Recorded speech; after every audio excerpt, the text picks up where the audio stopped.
Tzinor Hanefesh. On va maintenant dans le 4e chapitre.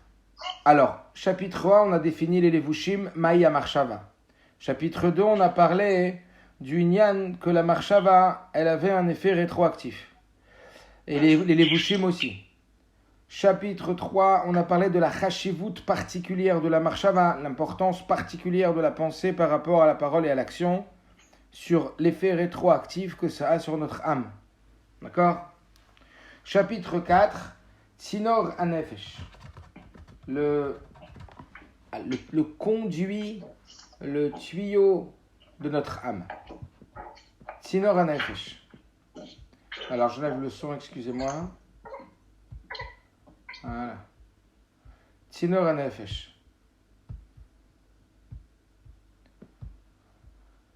את המחשבות ניתן לחלק לשניים. Les marchavot,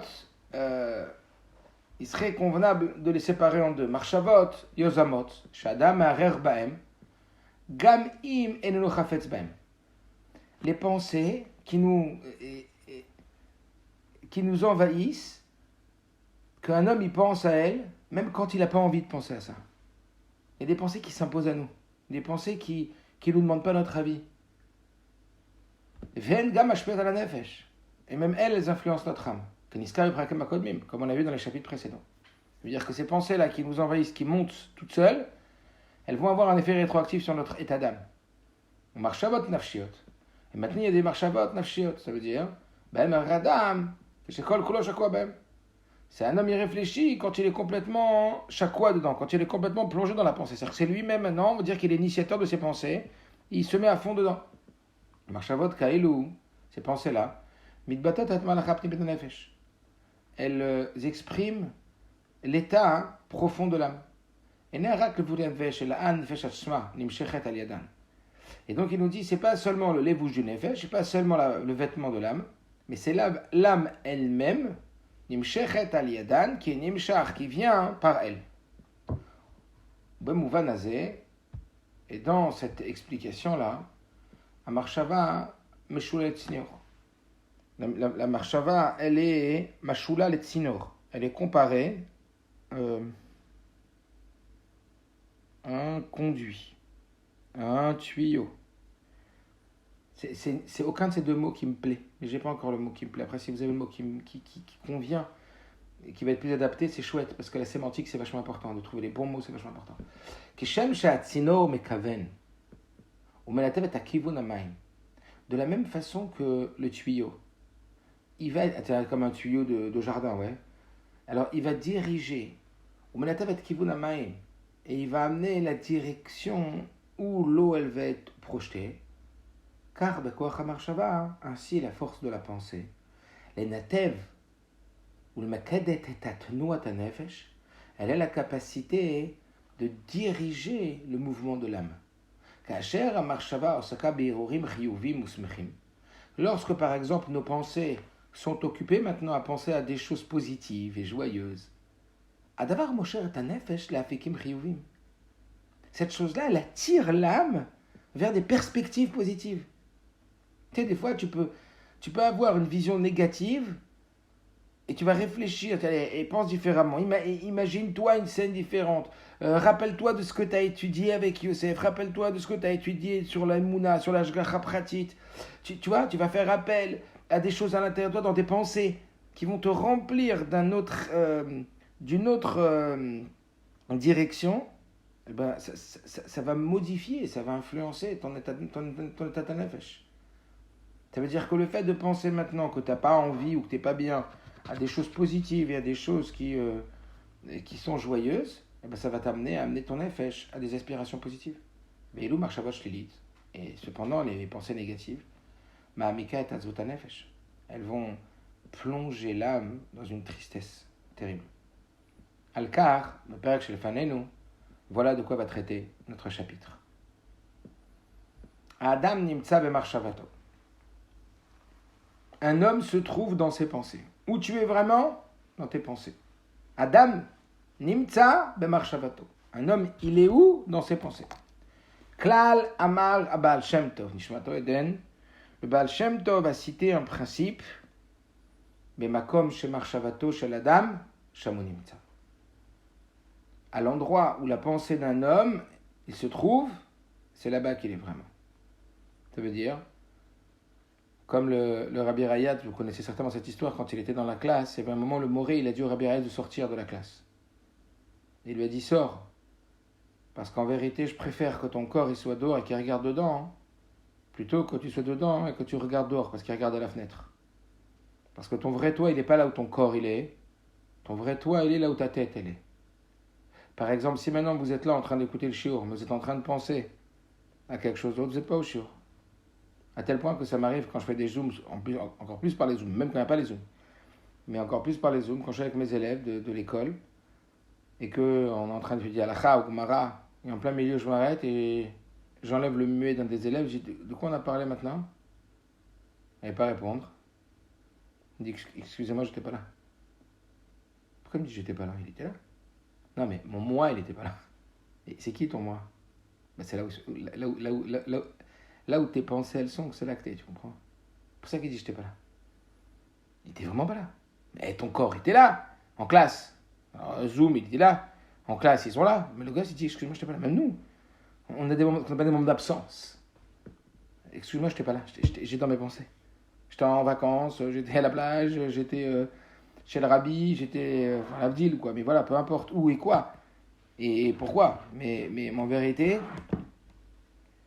il y a des gens qui... Ah bah oui, c'est la conscience comme ça, c'est super. Les garçons! Ouais, il y a eu un bug parce que là, le fil que j'ai acheté pour ne pas qu'il y ait de bug, bah, il vient de se casser. Voilà, donc ça risque de bugger le temps que j'allais en acheter un autre. Désolé. C'est comme ça. Allez. Donc maintenant,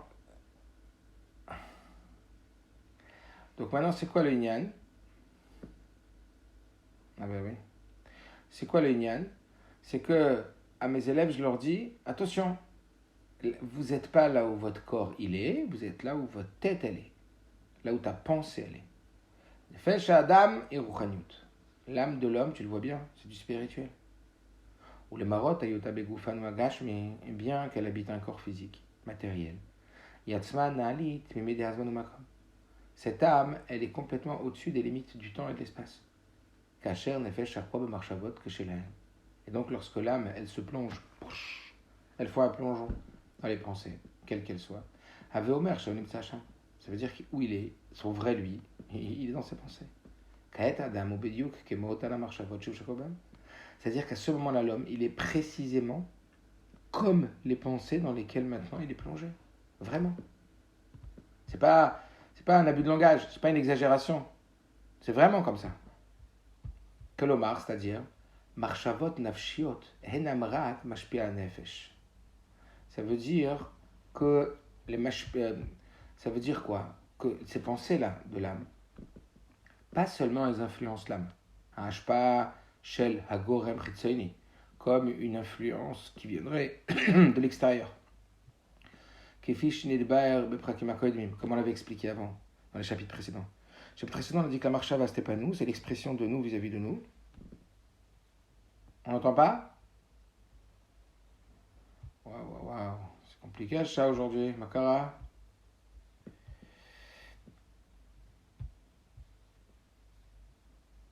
Ok, alors, que se passe-t-il, mon ami? C'est bon là? Excusez-moi, hein, je suis vraiment désolé pour ce balagan. Alors on y va. Donc, il nous dit que dans le chapitre précédent, on a expliqué que les marchavot, les pensées, elles avaient un effet rétroactif sur l'âme, comme quelque chose de ritzaini, quelque chose d'extérieur. Parce que même si la pensée est à l'intérieur à nous, elle reste comme extérieure par rapport à notre âme. Et là, qu'est-ce qu'il dit? Il dit c'est plus que ça. Amarchavot nafshiot enam rak mashpiot ala nefesh. Les pensées de l'âme, elles influencent pas seulement l'âme, comme on l'a vu dans le chapitre précédent. Et la nefesh atzma nimtzet baen. Jusqu'à maintenant, on a expliqué quoi? On a expliqué que l'âme, elle s'exprimait au travers de la pensée, parole et action. Ouais. que la parole et que l'action, c'était une expression vis-à-vis de l'extérieur, et que la pensée, c'était vis-à-vis de soi-même. D'accord? Et on avait expliqué que la pensée, parole et action, elles avaient un effet rétroactif sur l'âme. Et la pensée encore plus, parce qu'elle était bénie le benetzmenu. Après, dans le chapitre 3, on a parlé de la chashivut marshava et de l'influence de la marshava. Maintenant, on est en train de dire encore plus que ça. On est en train de dire que ton âme, elle est dans tes pensées.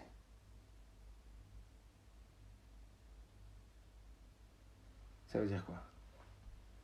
Anefesh atzma nimtzet bahem. L'âme, elle est dans ces pensées-là. Car chez Tchouka marshavatit les daber kleshaou. Ainsi, le désir dans la pensée de dire quelque chose. Par exemple, genre, ah ouais, il m'a monté un truc, il t'est monté un truc, t'as envie de le dire là. T'as envie de le dire, qu'est-ce qui se passe là? Tchouka marshavatit, le désir de ta pensée. Les daber kleshaou, de parler de quelque chose. Pirusha, ça veut dire, achnasat anefesh atzma bedavar nirsaf. Ça veut dire que ton âme, elle est rentrée dans la chose que tu désires. Davarzen nirmaz kvar b'sefer Zohar. Cette chose-là est déjà allusionnée dans le Zohar. Chez Amar, que le Zohar, écoutez bien qu'est-ce qu'il a dit le Zohar. C'est encore un autre niveau là. Adam, qu'est-ce qu'il dit le Zohar? Adam, pour l'interrogation, Diou Marshava. Un homme, c'est quoi? C'est sa pensée. Bah. Adam, Diou Marshava. Un homme, c'est quoi? Un homme, c'est sa pensée. Pirouche, ça veut dire quoi? Mahoua Adam. Qu'est-ce que c'est que l'homme? Où il se trouve? Ton toi, il est où? Il est où ton toi? C'est qui toi? Il est où ton toi?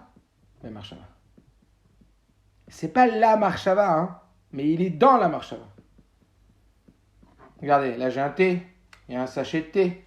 On peut pas dire que le sachet de thé c'est le thé. C'est deux choses différentes. Mais il est où le sachet de thé? Dans le thé.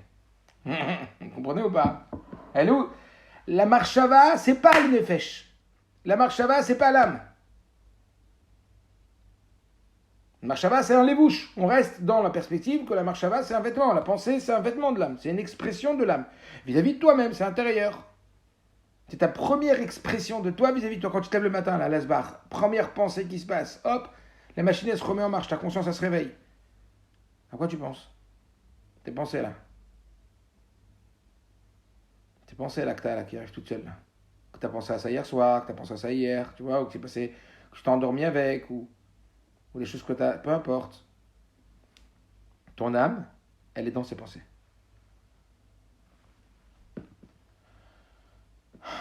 Rabbi Mimotich, Haya Yodea, Bekoach Hanegina Mufla Shelo. Le rabbi de Mozich, on le connaît pour son Koach Hanegina Shelo, sa force de Nigunim. L'Edzik Nato, ou Chala. Quand il était vieux, il est tombé malade. Voutzrach, là-bas, netouach caché. Et il a dû faire une opération très très lourde. Ar Arofim Chashashu la tête lo Sam Ardama. Cependant, les médecins, ils avaient très très peur de lui donner du Sam Ardama, c'est-à-dire de lui donner. Sam Ardama, c'est anesthésie. Shema lo yatzliach halela, parce que de peur que Chazashem ne se réveille pas. De l'étorim netouach, de se réveiller d'opération. Baou Arofim lishol ve'atsato malasot. Les médecins étaient très dérangés parce que l'opération était nécessaire, fondamentale. En même temps, il n'était pas en état de recevoir l'anesthésie. Ils lui ont demandé, ils lui ont dit à cet homme, à ce vieil homme, ce vieux chassid, à ce vieux rabbi, pardon, de Mozich, Itzia Rabbi Atsa Maftia. Ce rabbi, il a donné un conseil incroyable. Qu'est-ce qu'il a dit? Il a dit comme ça, oui, Nagen Nigun, lui, il va chanter un Nigun, mais Kacher Yishka Benadun Be'aitzem Dvekuto. Et quand il va se plonger dans la profondeur de ce nigun, et qui va être ce qu'on appelle dvekut, ça veut dire qu'il va rentrer en transe dans le nigun, ils pourront l'opérer sans aucun problème. Ça sera plus fort que l'anesthésie, il est vraiment pas là. Il est vraiment pas là. Et Kachaya, et comme ça s'est passé. Un rabbi Nigen, le rabbi de Mozoditch, il a chanté. Il s'est mis dans la transe du Nigun. Et alors, au Berod Vekuto, et par sa puissance de Vekut, d'attachement, de transe, l'Ochash Bekev, il n'a senti aucune douleur. Bekol Malach Anitouach, pendant toute l'opération. Et pour vous dire combien c'est une histoire vraie, regardez la hara en bas, la note en bas, 4, L'écoute Sichot Relekef Ravzaï. C'est une histoire que le rabbi l'a ramené dans une sira. C'est pas une histoire, t'as compris que on a entendu une histoire du Rebbe. Quand c'est une histoire du Rebbe, c'est une autre darga, c'est un autre niveau qui n'a rien à voir. Une histoire que nous on raconte, ou une histoire qu'on a entendue, ou une histoire que le Rebbe il raconte, sur une histoire que le Rebbe il raconte, c'est Badouk ou Menousé Emet Lamito. C'est vérifier, confirmer Emet Lamito. Donc vous imaginez que ça veut dire ça? Vous imaginez le pouvoir? Vous imaginez à quel point en vérité l'âme elle est dans ses pensées? Que l'Omar elle est des dvekut. Chez Rabbi Marshavotav, Ayahadmour, Baolam Nigun. C'est-à-dire par la puissance de sa dvekut, de sa fusion avec dans ses pensées de ce nigun là où ce nigun il amenait, Itnatek Makovagufakashim, il a réussi à se détacher complètement des douleurs du corps. Ou Loaya Benitour, il n'était pas dans l'opération. Loaya Benigun, il était dans le nigun. Loaya Benitour, Loaya Benigun, il n'était pas dans le nitoire, il était dans le nigun. C'est de la méditation ça, hein, pour la vache. C'est de la vraie méditation ça. Il n'était pas dans l'opération, il était dans le nigun. C'est incroyable. C'est incroyable. Pour ça, ça peut arriver que nous, à notre niveau, hein, on met de la musique, qu'on a écouté en vacances. Et dès que tu remets cette musique, ça fait des semaines et des mois que tu n'as pas écouté, tu écoutes cette musique, waouh, tu as un roi hanefesh, tu as ton âme que tu sens que elle est partie en vacances. Elle a comme ça une fraîcheur, waouh. Parce que vraiment, la marshava, c'est très très fort. L'âme, elle est dans la marshava. L'âme n'est pas la marshava, mais l'âme est dans la marshava. סיפור מעט משעשע, מסופר בשיחותיו של רבי רץ מלובביץ', הממחי שם כמה מופיע גדולי חסידים ממחשבותיו הטהורות. On va raconter, le Rabbi dit une histoire du Rabbi Rayatz, pardon, pas du Rabbi Rayatz, que Rabbi Rayatz lui-même il raconte dans ses sichot, que ça nous fait ressentir à quel point les gdolei chassidim, les grands chassidim, ils étaient influencés par leur marchavot. Tellement, je ne sais pas si depuis qu'on apprend ensemble ce sujet des marchavot, ça trotte dans votre tête, en tout cas pour moi oui, bien que ça fait pas mal de fois que j'étudie ce kovetz, mais à chaque fois que tu l'étudies à nouveau, il faut beaucoup d'apprentissage. Il faut revenir, comme le Rabbi Rati dit à Mahamar, il faut l'apprendre au moins 60 fois pour que ça commence à nous imprégner. Donc ça veut dire qu'il faut beaucoup étudier la même chose. Oui. Et moi je vois que je réfléchis beaucoup au monde de la pensée et vivre dans le monde de la pensée, à la puissance de rentrer dans le contrôle de ses pensées et à l'influence que ça va avoir sur toutes les facettes de notre personnalité et de nos relations avec l'extérieur, avec les gens, avec le monde, avec notre perception des choses, avec des décisions. On va reprendre du pouvoir. C'est-à-dire vraiment à arriver à réaliser à quel point on peut contrôler nos pensées et à quel point nos pensées ont une influence sur notre âme et sur notre personnalité et sur nos réactions et sur nos relations. C'est là que ça joue, quoi, j'ai envie de dire. C'est une découverte, quoi. L'exploration du monde des pensées et de l'impact et du pouvoir qu'on a sur ce monde des pensées, c'est peut-être la plus grande découverte, quoi, que la Chassuta nous donne. Donc le Rabbi Rayat, c'est une influence, il insistait beaucoup sur ce lien, il nous dit à combien l'influence des bonnes pensées, elle était puissante chez les chassidim. Un chassid, Rabbi Chaim Ber Mosaïvi, Migdolé chassidim shel Mur Amtsaim Lubavitch, par exemple cette histoire. Le chassid Rabbi Chaim Ber Mosaïv, que lui, c'était un chassid du Admur Amtsaï, Hayagar Beir Karmachov. Il habitait en Ukraine, dans cette ville-là. Par la Sato, ou à Sagwa Misraël Yain. Son business, c'était de vendre du vin. Le Tzorech Kar, Ayanusa Midepam, le Kishinev. Et de temps en temps, pour ce business-là de vendre du vin, il allait à Kishinev. À Kishinev, c'était une ville en Sibérie pour aller vendre son vin. Ou acheter. Kedelik Natain, plus particulièrement, c'était pour acheter du vin là-bas. באחד פעמים הגיע לקישינוב, נכנס על החדר הסוחרים שעמד עמו בקשרי המסחר. Quand il est arrivé à Kishinev, il est rentré dans la maison d'un des vendeurs avec qui il avait l'habitude tout le temps d'acheter le vin. L'homme a tzad balabé de beto. Et là-bas, il n'a pas trouvé le balabait. Le propriétaire de la maison, il n'était pas là. Donc le mec avec qui il faisait affaire. Il t'yashev Rabbi Chaim lechakot le voile balabait. Ou bentaim it'amek be'inyan shel chassidut. Et donc il s'est assis chez lui, c'est chez monsieur là. Et il a attendu, et pour attendre, qu'est-ce qu'il a fait?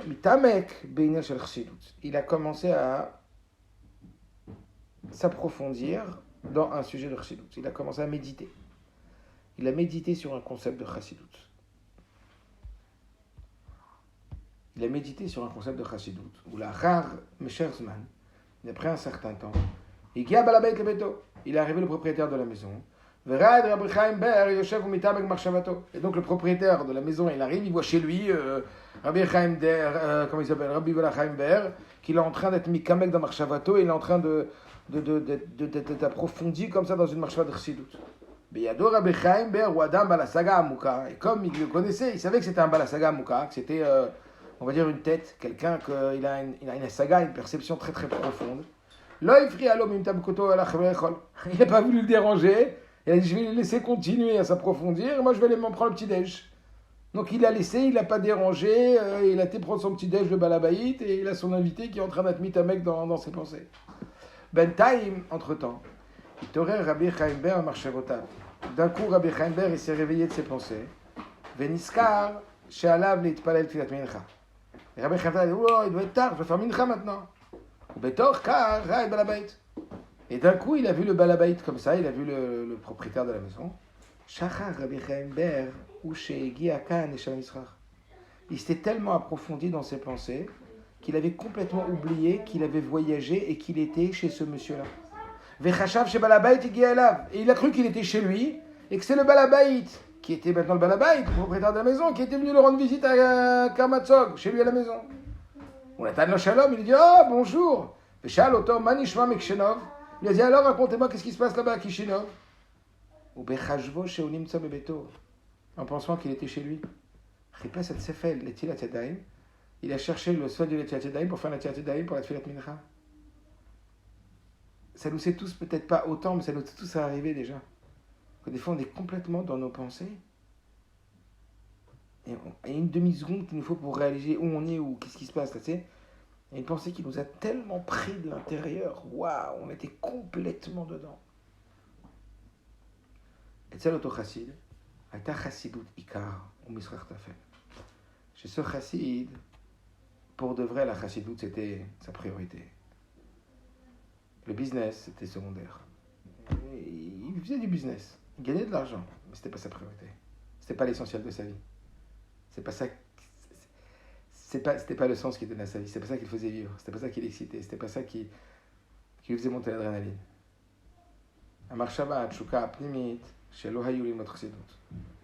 Ses pensées et son désir profond, son kiff, c'est d'apprendre chassidut. Le business, il le faisait comme quelqu'un que il faut manger, il va manger. Et il doit aller aux toilettes, il doit aux toilettes. Il doit aller, tu comprends? Il doit prendre le bus, il prend le bus. Il fait les faux. Donc il n'y a rien d'étonnant. Que le fait qu'il se soit approfondi dans des paroles de chassidut, ait pu lui faire oublier complètement qu'il avait voyagé pour le business. Vous avez compris?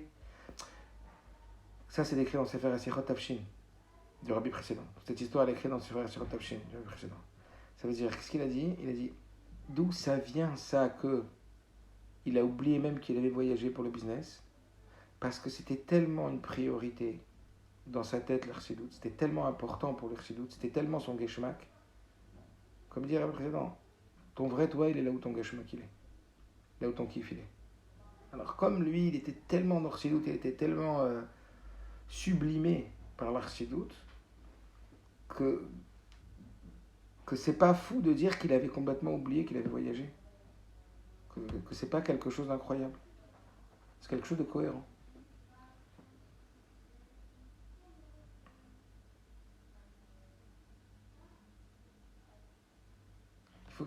On sent quoi. Quand il y a quelque chose qui nous prend vraiment, on dit nous prend la tête, mais pas forcément négativement, c'est péjoratif de dire prendre la tête, c'est pas quelque chose de positif. Quelque chose qui te prend vraiment la tête, il n'y a plus. Donc en vérité, il explique que la conséquence de ça, qu'il était complètement... parce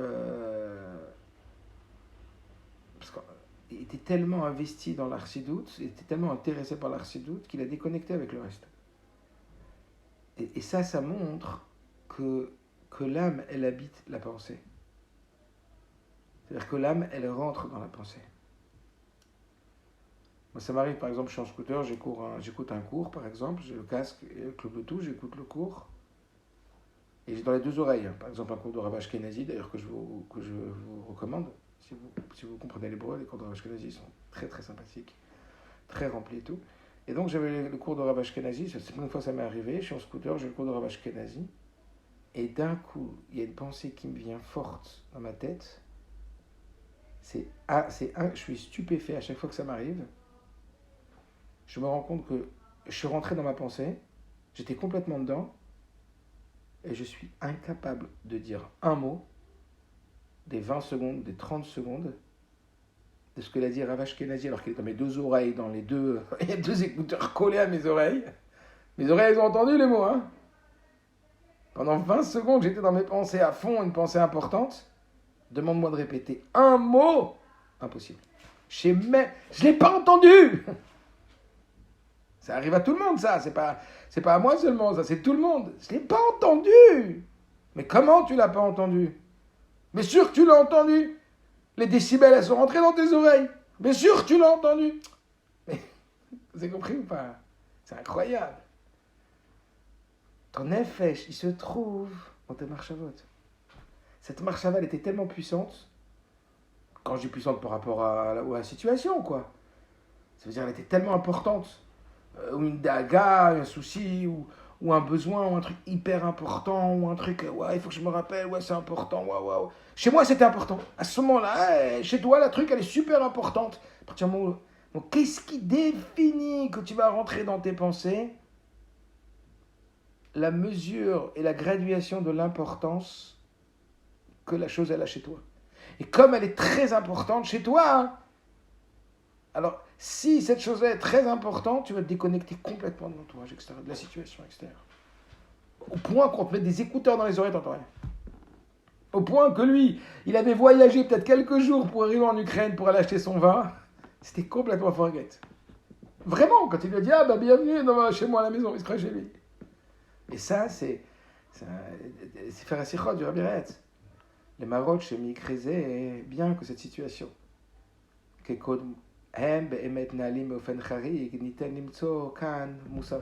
Bien que ça, c'est un haut niveau, quoi.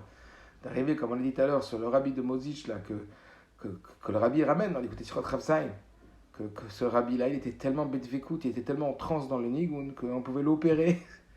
Il faut la raconter, cette histoire, elle est folle, hein. C'est-à-dire, il faut la raconter, c'est badou que j'ai pu la raconter, parce que c'est une histoire du rabbi, quoi. C'est une histoire que le rabbi raconte dans une sikha, quoi. C'est fou. Cette histoire-là, que cet homme, il a voyagé, jusqu'à où? C'est bluffant, les pensées. Je sais pas comment dire, c'est comme si on était des machines avec des pouvoirs dont on n'est pas du tout, pas seulement on ne maîtrise pas, mais à part ne pas maîtriser, on n'est pas du tout conscient.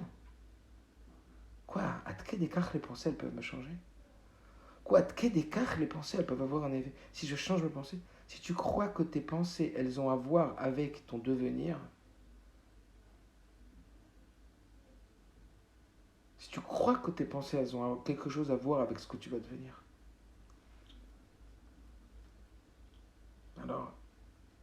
alors tu vas découvrir un autre monde. Tu vas découvrir un autre monde, un autre univers à l'intérieur de toi.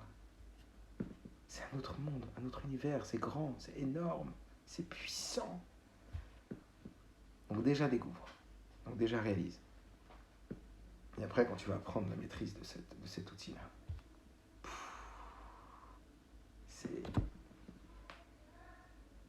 c'est toute ta vie qui va changer pour de vrai, mais pas seulement ta vie dans ta relation avec autrui, ta vie avec toi-même, ta vie avec la chassidut, avec la Géoula, avec le rabbi, avec tout, quoi.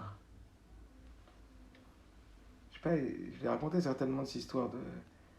Il y avait Rabbi Shamatmid, qu'il était avec le Rabbi Rayatz, et je crois que c'était Rabbi Shamatmid qui racontait que il y avait un chassid qui était très proche de lui, Rabbi Shamatmid. Et il a été emprisonné, et à cause de ça, il n'a pas pu, ce chassid-là, passer les chagim de Tishrei avec le Rabbi Rayatz.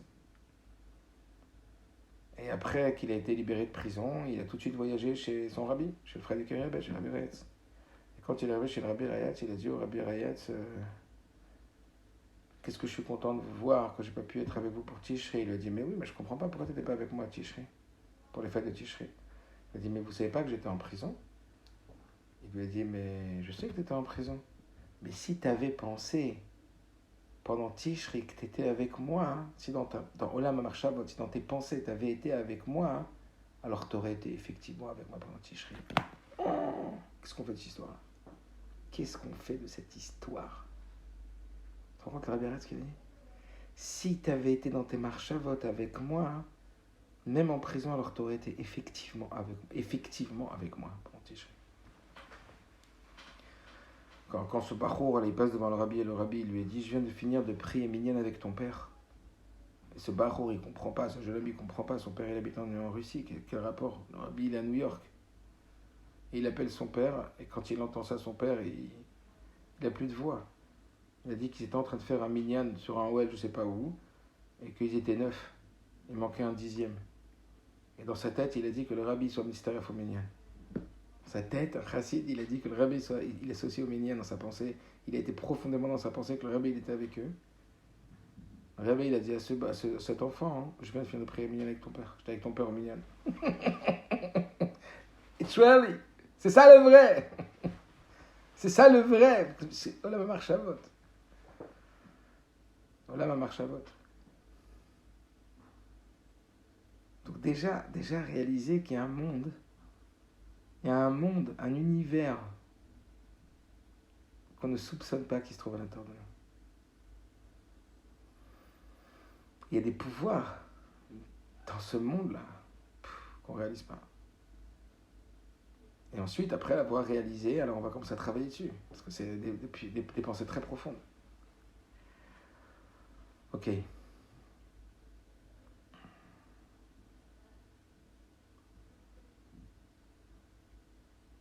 Alors il dit, le Marot chez Mikreze, qui Kodman Behemet Naalim Bofen Charig, bien que ces histoires-là, elles sont très très très hautes, d'une façon, on peut dire, on peut pas arriver, quoi.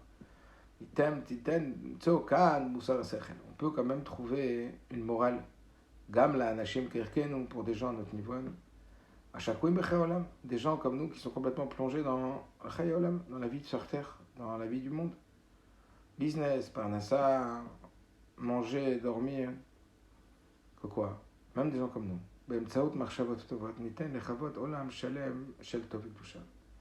Que par l'intermédiaire des bonnes pensées, de travailler sur le Inyan, de rentrer des bonnes pensées, nous est donné de vivre dans un monde entier, parfait, de bien et de Boucha. Gam betor metziut, même dans l'existence d'un monde qui est complètement matériel. Ketzad Marvin. Klal Zé, à ce grand principe-là qu'on est en train maintenant d'explorer. Comme Shebo Shakua Marshava, à l'endroit où nos pensées elles sont plongées. Im Sham Nimtza Nefesh, c'est là-bas que l'âme elle se trouve. Yeshgam Simuchin Ma'alacha Mihadin Shel Iru Betchumin. On va trouver des preuves, des halachot, comme on a fait déjà précédemment, sur le Inyan. On avait trouvé les preuves, je ne sais pas si dans l'halakha, qu'une pensée peu bonne, elle pouvait rendre inapte un korban, on appelait pigoul. Maintenant, il va dire que, on voit que dans la halakha, ça a un effet véritablement, les pensées. Qu'il y a doua, le Shabbat assur la tset, mais avoir le troum Shabbat. Comme c'est connu que Shabbat, on n'a pas le droit de dépasser le troum. Ça veut dire une distance maximale. À partir du moment où le village s'arrête, où il n'y a plus d'habitation, on n'a plus le droit de dépasser le troum. Va yenu la tset mechutz l'alpaïmama, bimkom sham nimtza. C'est-à-dire pas dépasser 2000 amot, c'est-à-dire environ 900 mètres, en dehors du village. Et cependant, c'est écrit dans Shulchan Aruch. Ki madame rotse la tset le makom merachok yoter malpaïmama. Shulchan Aruch dit que si un homme il veut sortir de la ville plus que 900 mètres, alav la niach ba'erev shabbat mazon bet seudot besium alpaïmamot. Alors l'homme il devra poser erev shabbat le contenu de 2 repas à la fin des 2000 amot. Et alors, ça sera considéré comme s'il était déjà un habitant à cet endroit-là.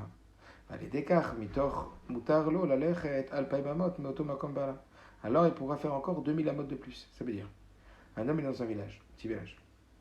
Et lui, il veut aller plus que 2000 amot pendant Shabbat. il va prendre 2 séoudotes, contenu de 2 repas, et il va aller à cet endroit des 2000 amot. Il va poser là-bas 2 séoudotes. À partir du moment où avant Shabbat, il a posé les 2 séoudotes là-bas, hein, alors il pourra en vérité considérer que son village est fini à l'endroit où il a posé les 2 séoudotes. Donc il pourra encore marcher 2000 amot en plus à partir du moment où il a posé les 2 séoudotes. Din ze doresh mouvan kesber. Il dit cette halakha-là, elle nécessite d'être comprise. Il y a quelque chose qui ne va pas. Adam arelim tzabe poel, b'makom pnimi yoter, betoreir. L'homme où il se trouve, Behemet, Shabbat, dans la ville. Il n'y a que sa Séouda qui se trouve à 2000 amot là-bas, à 900 mètres là-bas.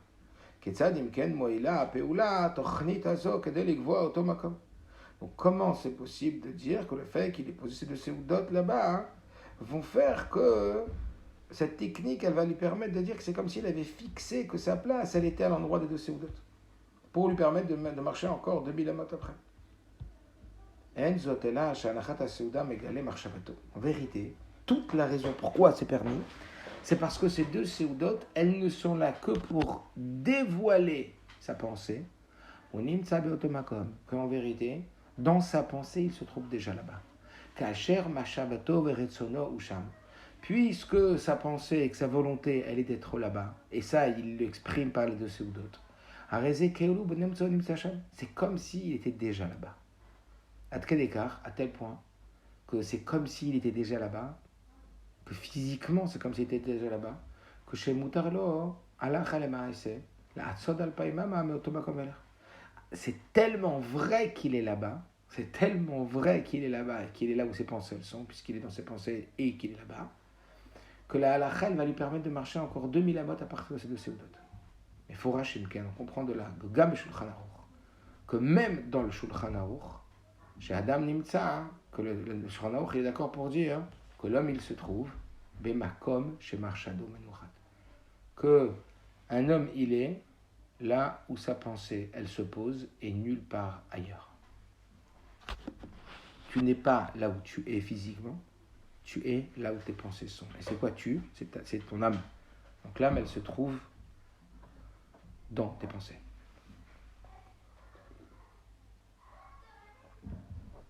Tchouka Tasrafim, le désir des anges. D'accord ? Koidem, Yoter l'école Azé.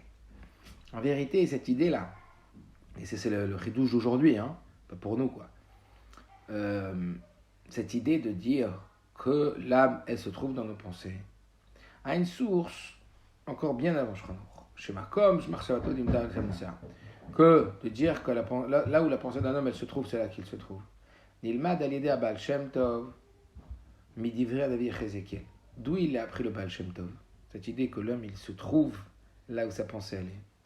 Il a appris de la prophétie de Ezekiel. Qu'est-ce que c'est écrit dans la prophétie là-bas ?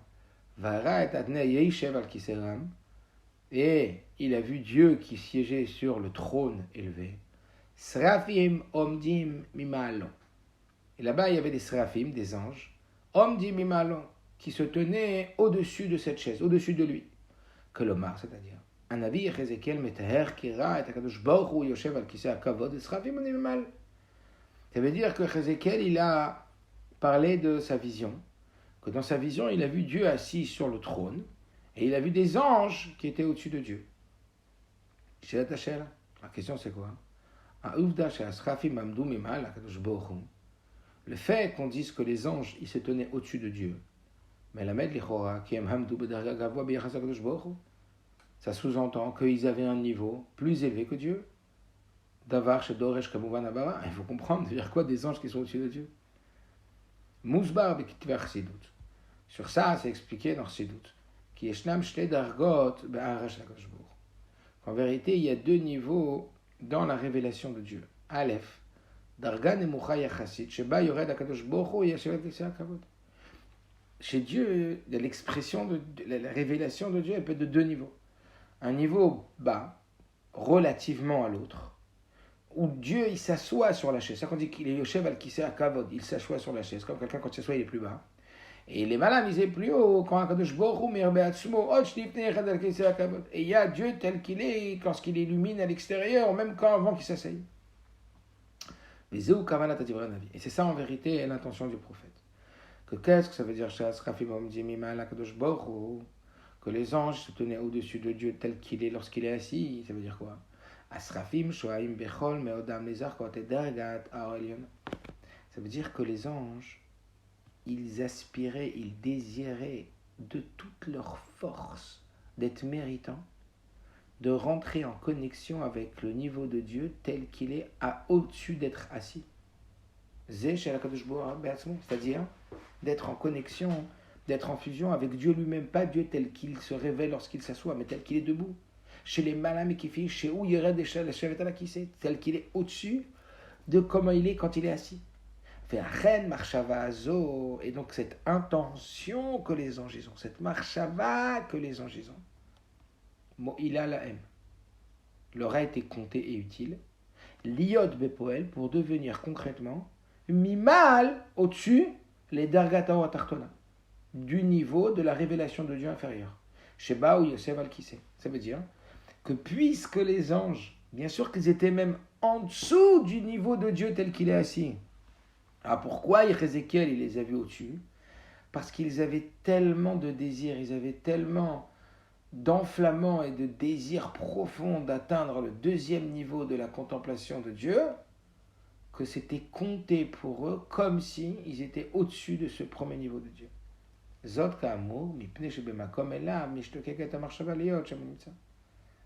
parce que, à l'endroit où la pensée, elle désire véritablement être, c'est là-bas qu'elle est vraiment.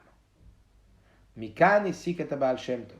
Et c'est de cette situation-là que le Baal Shem Tov il a conclu Biyachas le Adam, en ce qui concerne tout individu dans le fonctionnement de l'individu. Neshamot Bnei Israël Em Naalot Yoter Midagat Asrafim. Les âmes des enfants d'Israël est beaucoup plus élevée que le niveau des Srafim, de ces anges. Sha'arei Rak al Neshamot Israël Neymar. En vérité, les âmes des Juifs, elles sont plus hautes que tous les anges. Puisque sur les âmes des Juifs, c'est écrit car la part de Dieu est en eux. Ils ont une part de Dieu véritablement, la source de vie est en toi. Et si déjà le désir d'un ange pour Akadosh Baruch Hu le positionne à l'endroit de son désir, à plus forte raison quand un juif il désire Dieu ou il s'unifie véritablement avec Akadosh Baruch Hu.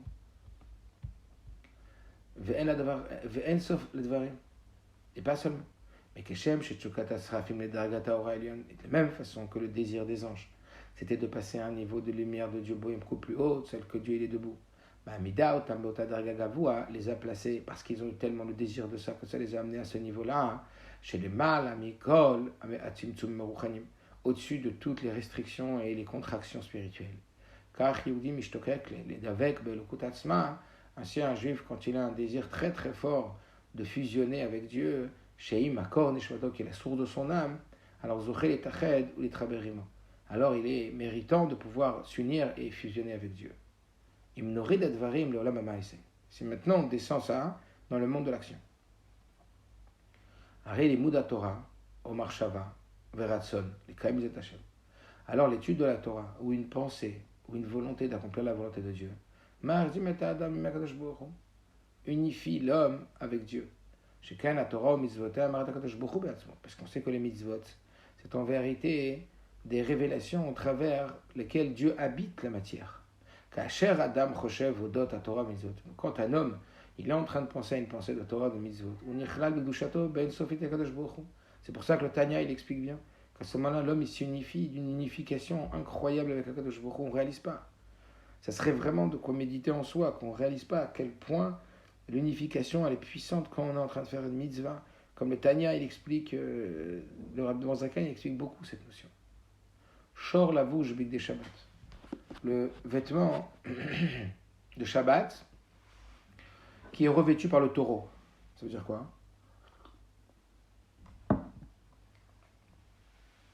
Mikol amour zemouvan. Yeter. Par rapport à tout ce qu'on a expliqué, on comprend encore mieux. Atkama mashmauti korashav shava.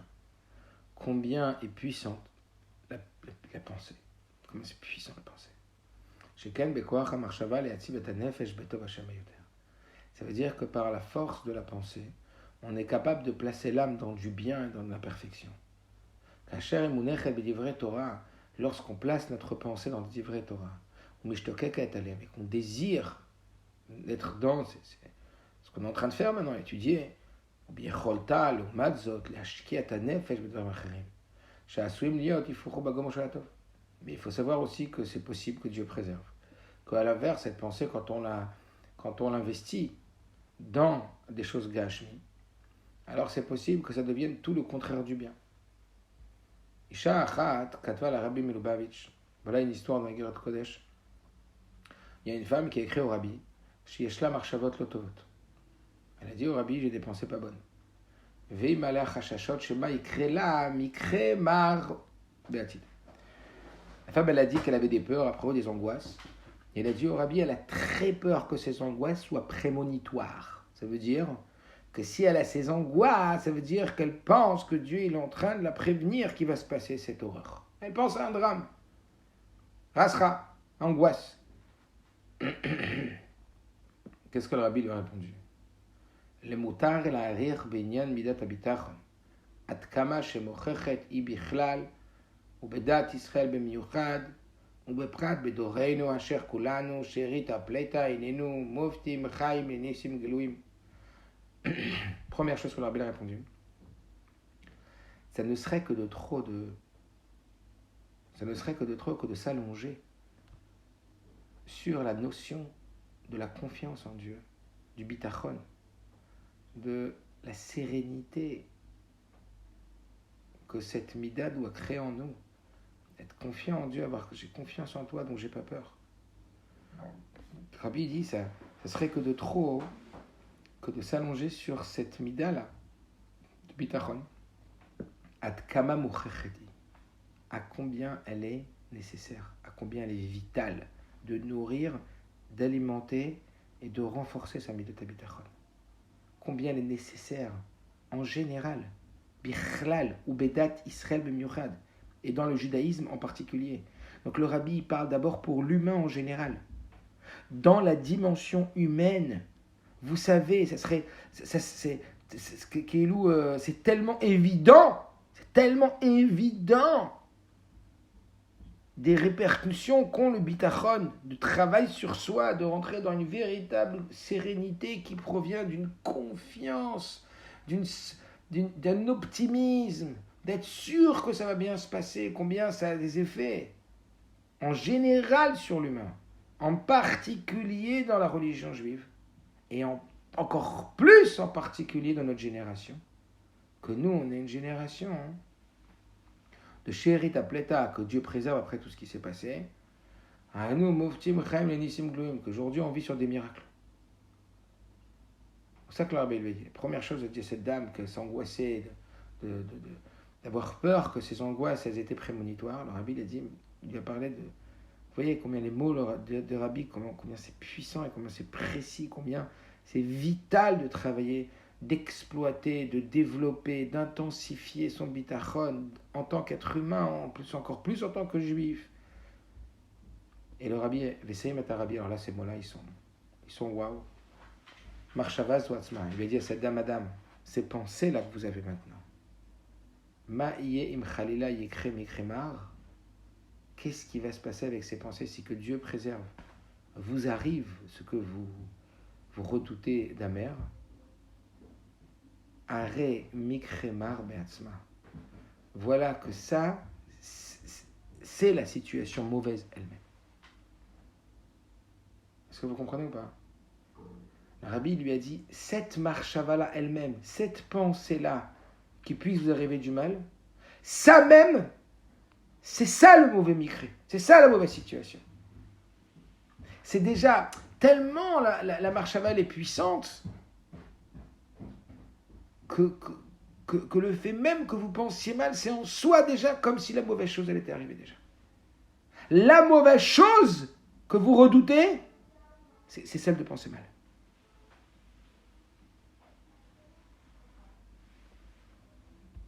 Sans dire, etc., etc. Et qu'on a vu avec Moshe Rabbeinu que la peur, elle crée le danger. C'est pas le danger qui crée la peur. La peur, elle crée le danger.